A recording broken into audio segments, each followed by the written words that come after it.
Today in this video, I'm going to show you how to configure these two buttons on the back of your Canon R5, your R6, and other Canon EOS R mirrorless cameras to improve autofocus, to make autofocus better so that when you're looking through the viewfinder here, you have access to your autofocus settings right here on the back of the camera, and you don't have to dig into the menu system, you don't have to mess around. You're able to do it immediately, easily, and intuitively while you're looking through the viewfinder. Right now, some of you may be thinking, this is another video about back button autofocus, a rather popular technique. You've probably, seen some other videos about it, people talking about how great it is, people talking about how they can't live without it, how it's the first thing they change when they go out and buy a new camera. But for me, I don't know. It's never really caught on with me. I've really tried. I tried to make it part of the way that I just intuitively and just naturally use a camera. And for whatever reason, it's just never stuck. I've always just preferred to do both take an image and engage autofocus by doing a half press here on the shutter. I'm just so accustomed to it at this point that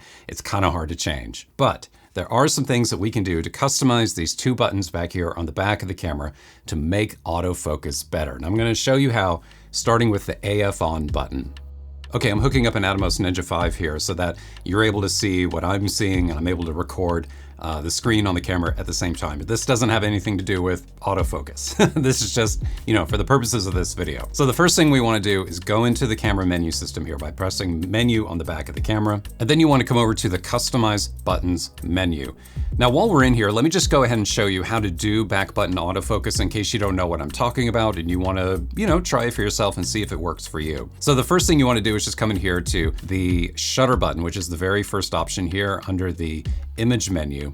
And then in here, you want to change this from metering and AF start to the metering start option.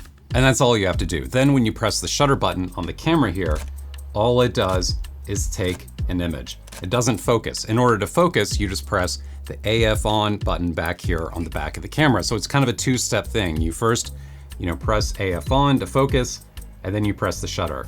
And some people love that. You may as well. But let me show you how I have my AF on button configured to do something different. Okay, so let's go back to the Customize Buttons menu here, and I'm going to change my shutter button back to metering and AF start. And then we're going to come down to AF on. Now, instead of using metering and AF start, recognize that that's the exact same function that the half press on the shutter is doing. So it's redundant. We're effectively doing the same thing in two different places. So instead of using metering and AF start here for AF on, we can just move this over to one-shot servo.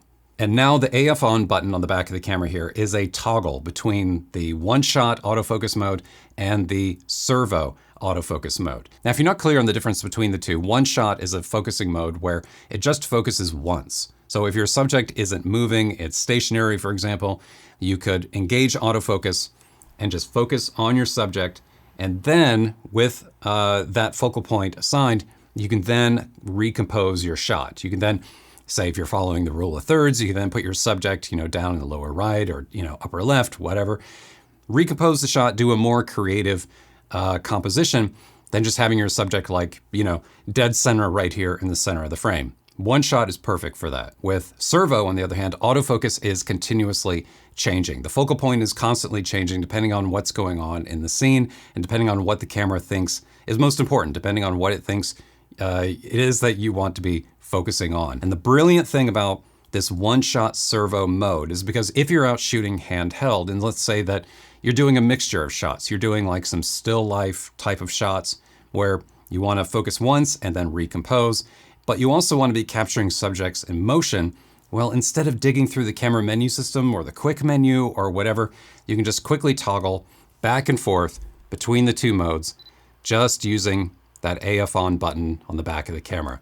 And that's it. And it's super simple. And you get this nice little readout down here at the bottom of the screen that tells you which mode you're currently in. Love that. For me, it works really, really well. Now, the second customization that I want to show you is the little asterisk button over here on the right-hand side. Now, this button here doesn't do much by default, but we can make it so much better for autofocus. And let me show you what you need to do for that. If we come back here into the menu system, and let's go back to Customize Buttons, come down here to the asterisk button, and let's come into here, and we're going to change this to Eye Detection AF.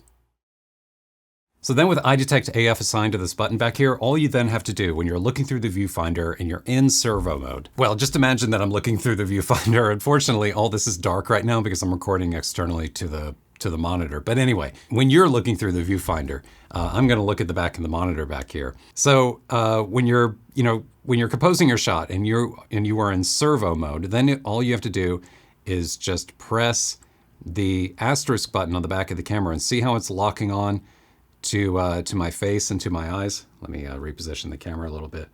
See how quickly it's finding me. And so then if I release the button, then I'm back just in regular autofocus mode, back in servo mode, and I can go about my business. Now, in case you're wondering, well, why not just leave iDetect on all the time? Well, the main limitation of iDetect AF is that when you have it engaged and you have it on, and by the way, there's different modes in here. Like you can either have the camera try to automatically detect a face, like a human face, or you could do animals, or you can do, vehicles and stuff like that. The main limitation is that when you're in that tracking mode, the camera is, it's trying to find whatever it is that you're telling it to prioritize. And if that is not in your shot, well, the camera's going to get really confused. So let's say that you're like, I don't know, taking some photos of someone who's like playing an instrument, or someone who's like cooking something or whatever. If you're taking photos of their face, well, you can just, when you're in servo mode, just engage that iTrack AF, hold the button down, and then their eyes are going to be in focus, and then their face is going to be in focus, and everything is going to be good.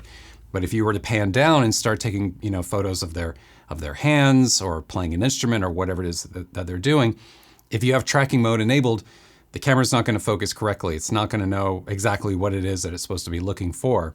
So in that instance, all you do is just, let go of the button with your thumb, and then you're able to focus as you normally would. You're able to focus on exactly what it is that you want. And that's really the beauty of this, because then you're able to engage and disengage iDetect AF when you want it, when it is necessary. And I love this because oftentimes if I'm like out with my family, or I'm with my kids or whatever, and I'm, taking a variety of pictures, I can change between one shot and servo, and I can engage iDetect AF and disengage iDetect AF on the fly, looking through the viewfinder on the back of the camera, as needed, depending on my shot, depending on my subject. Now, there's one more autofocus change I would recommend checking out and seeing if it works for you, and that is to enable touch and drag AF on the back of your viewfinder, because by default, I believe it is disabled and it's not turned on. I could be wrong there. I would have to reset my whole camera in order to know whether it's on or off by default. But anyway, all you need to do is go into the autofocus menu and then come down here to touch and drag AF settings. And then in here, you want to enable touch and drag AF. And then you have this option down here called active touch area. And if we come into this menu, you'll see that we have options here for right, left, top, bottom, top right, bottom right, all the different corners, all the different areas. And what this does, instead of using the joystick back here on the back of the camera in order to be moving your focal point around, while you are then looking through the viewfinder, you just take your thumb, and let's say that you position yours on the left-hand side like I have over here with mine. All you have to do when you're looking through the viewfinder like so, you just kind of sneak your thumb around and you move your focal point like so on the back of the LCD screen back here. If that doesn't quite work for you and you want to, keep it with your left hand for support, well, you can also do it with your right hand. It's a little bit, I find that to be a little bit weird because then my thumb is directly underneath my nose and it just feels a little bit weird. But anyway, try it out. Try both left, right, maybe a corner, and see if that works for you, because then you're able to move that focal point around, get it exactly where you want it to be.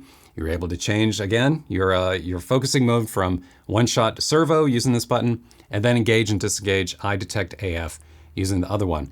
And then, with all that, you never have to go into the menu. You never have to do anything. You never have to, take your eyes off of the viewfinder when you are composing a shot and when you're shooting handheld. And that's it, short and sweet video. Hopefully you learned something new from it, or at least I gave you something new to experiment with, something new for you to try out, and to see how well it works for you. And by the way, I would love to hear from you. If you have your R5 or your R6 configured a particular way for autofocus, a way that you like, a way that you think is really good, perhaps better than how I have mine configured here, let me know down in the comments below. Let me know what works for you so that other people may benefit from your knowledge as well, and other people can be trying out what you like and what works for you.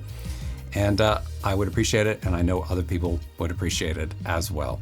If you enjoyed the video, please take a second to give the video a thumbs up down below. It really does help. And also subscribe to this channel if you would like to hang out with me again in the future. That's it, everyone. Thanks. I'll see you next time.